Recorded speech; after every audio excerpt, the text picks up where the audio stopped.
Ukraine को fighter jet देने से जर्मनी ने इनकार कर दिया है। जर्मन रक्षा मंत्री ने कहा है कि जेट सप्लाई का कोई इरादा नहीं है। यूक्रेन को जेट देने का सवाल ही नहीं उठता। जर्मन रक्षा मंत्री की तरफ से लेपर्ड टैंक देने के फैसले के बाद ये सवाल उठे हैं। लेपर्ड टैंक के बाद ये सवाल उठ रहे हैं। हालांकि जर्मनी ने पहले मदद की है, लेकिन अब अगर फाइटर जेट देने का सवाल ही नहीं उठता, अगर जर्मनी ये कह रहा है तो फिर कोई पेचीदगी सामने आई है।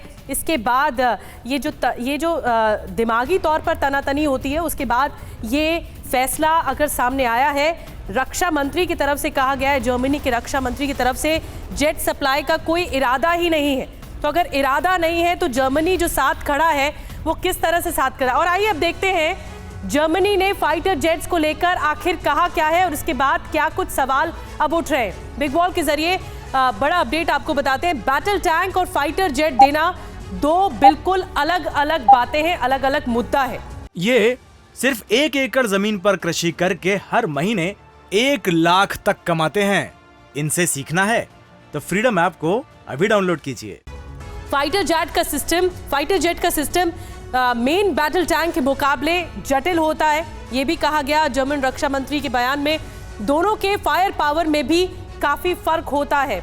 इसके अलावा पहले मेन बैटल टैंक देने से मना करने वाला जर्मनी क्या जेट पर पलटी नहीं मार सकता? ये बड़े सवाल उठ रहे हैं जर्मनी के इस कदम के बाद। यूक्रेन ने दूसरा बड़ा सवाल, यूक्रेन ने क्यों कहा कि पश्चिम से एटम बम के अलावा कुछ भी हासिल कर सकते हैं?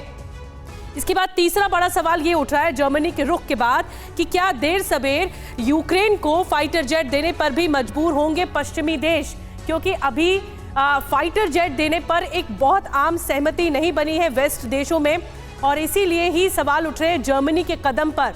मैं group captain DK Pandey ji आपके पास आ रही हूँ, क्योंकि आप बहुत बेहतर तरीके से समझा पाएंगे जो वायुसेना होती है, वायुसेना की जो ताकत होती है फाइटर जेट्स। क्या अगर इस तरह के फाइटर जेट्स नहीं मिलते हैं यूक्रेन को, तो क्या देर सवेर पश्चिम देश मानेंगे? जिस और इस युद्ध की तरफ आगे रास्ता बढ़ रहा है, आपको क्या लग रहा है, असल सिचुएशन क्या है?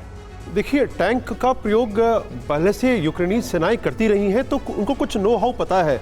और जो जहां तक एयरफोर्स की बात है, तो रशियन वर्जन फाइटर्स वो लोग देखते रहे, जबकि जो नाटो कंट्रीज अमेरिकन फाइटर्स हैं, उनकी संरचना, उनका डिज़ाइन, उनका ऑपरेशन का तरीका थोड़ा डिफरेंट है। इवन जो नेविगेशनल एड्स हैं जो कि लैंडिंग में, टेक ऑफ में हेल्प करते हैं, वो भी जो है अलग है। उनके कम्युनिकेशन सिस्टम जो लिंक 16 है, air to air refuelling systems है, ये डिफरेंट है। तो अभी जो है खबरें आई हैं कि अभी सभी एयरफील्ड पर यूक्रेन अपना इंफ्रास्ट्रक्चरल चेंजेस कर रहा है ताकि F-16 ऑपरेट कर सके। दूसरी जो बहुत बड़ी समस्या जो मुझे दिखती है कि वहाँ के जो सैनिक है, उनकी ट्रेनिंग, उनकी पायलट्स की ट्रेनिंग, क्योंकि नॉर्मल एक जहाज से दूसरे जहाज में कन्वर्जन में 6 महीने कम से कम लगते हैं, और उसके बाद जो पायलट आता है उसको औसत ज्ञान होता है। तो ऐसी दशा में क्या आप एक परंपरागत फौज जो रशिया की बहुत एक्सपीरियंस फौज है, और F-35 जैसे बहुत ही महत्वपूर्ण जो Su-31, 35 जैसे जहाज है, क्या उनका सामना कर पाएंगे? ये बहुत बड़ा प्रश्न रहेगा। ये सिर्फ 1 एकड़ जमीन पर कृषि करके हर महीने 1 लाख तक कमाते हैं। इनसे सीखना है तो फ्रीडम ऐप को अभी डाउनलोड कीजिए।